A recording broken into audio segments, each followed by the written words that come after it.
Hello, welcome to my channel. Today I'm going to be walking us through how to change your delivery address after placing an order on Chowdeck.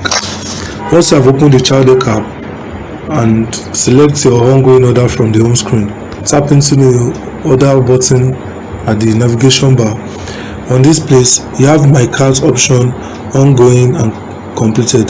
Tap into ongoing. On the tracking page, you tap the support icon.